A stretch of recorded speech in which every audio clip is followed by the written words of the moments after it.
Hi, I'm Justin, Chicago Dog Whisperer, and we're back with another video. This one is, what e-collar do I need? So I only use one brand of e-collar myself. I use the Dogtra brand. 10 years of working with it.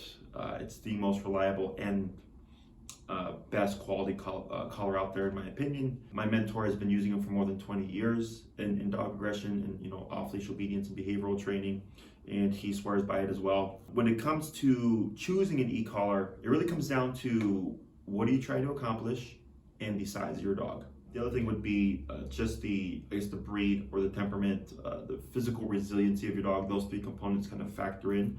So there's about a handful of collars that I use. I use pretty much the same models, which keeps things pretty consistent for me, but there are a number of different types of models. If you have a small, I believe it's 15-pound and under dog, Dogtra has what's now known as, I believe it's a Dogtra IQ Nano or Dogtra IQ Micro. It's one of those. I believe it's Nano.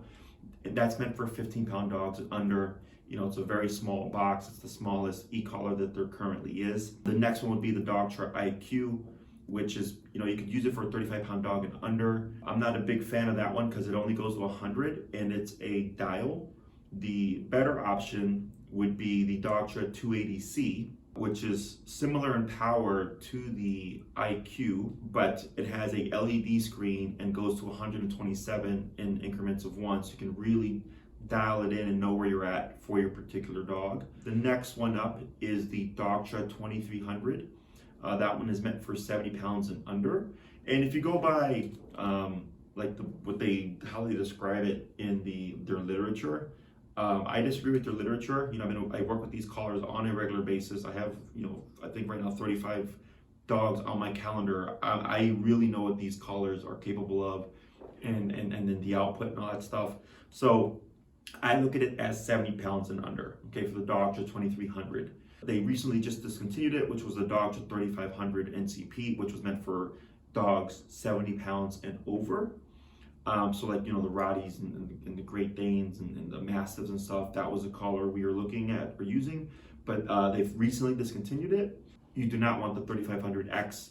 That one only has 8 levels of stimulation, and you want the full 127. The current replacement or the collar they're recommending now is the Dogtra 1900S Black Edition. Okay, not 1900S, the Black Edition is the current replacement for the 3500. If you're going by size, like let's say you're just doing obedience, okay, that's all you're doing is just obedience, you would just simply go by the size of your dog. In my experience, if you're dealing with any kind of aggressive behavior, whether it be dog reactivity or aggression, maybe you have a 40-pound pitty who's having reactivity issues, or like a 70-pound German Shepherd, technically you would be at the 2300 NCP because it's 70 pounds and under, but I would actually opt for the 3500 or the 1900S Black Edition. I go a step higher, okay, because you have to account for the emotional state.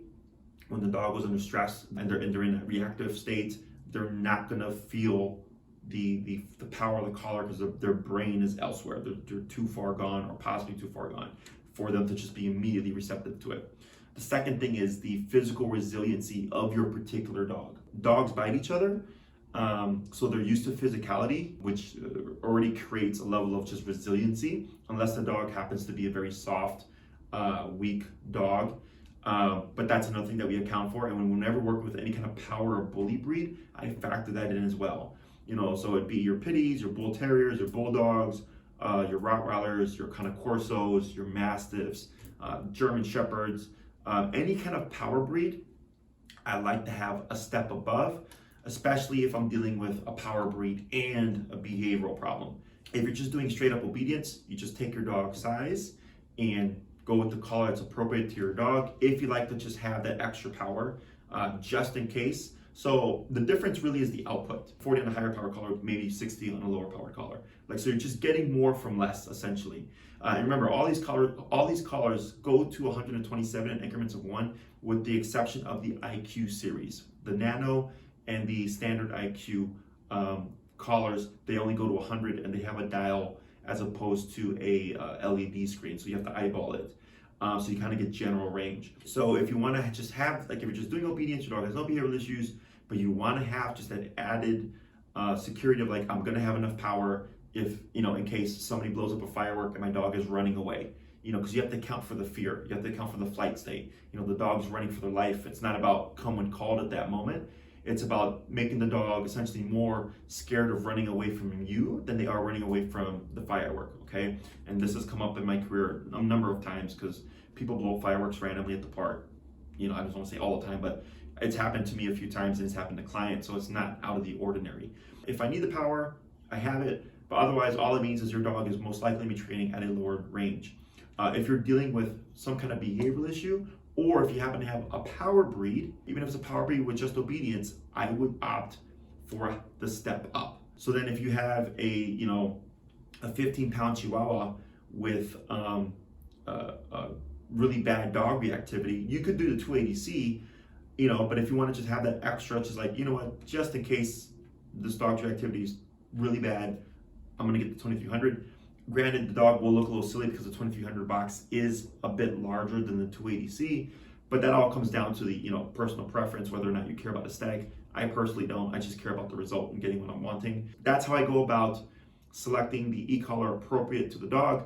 We have Dogtra IQ Nano or Micro, Dogtra IQ Plus, Dogtra 280C, Dogtra 2300, and what used to be the 3500, which is now replaced by the 1900S Black Edition. And you can go by those guidelines to kind of help you pick the right collar.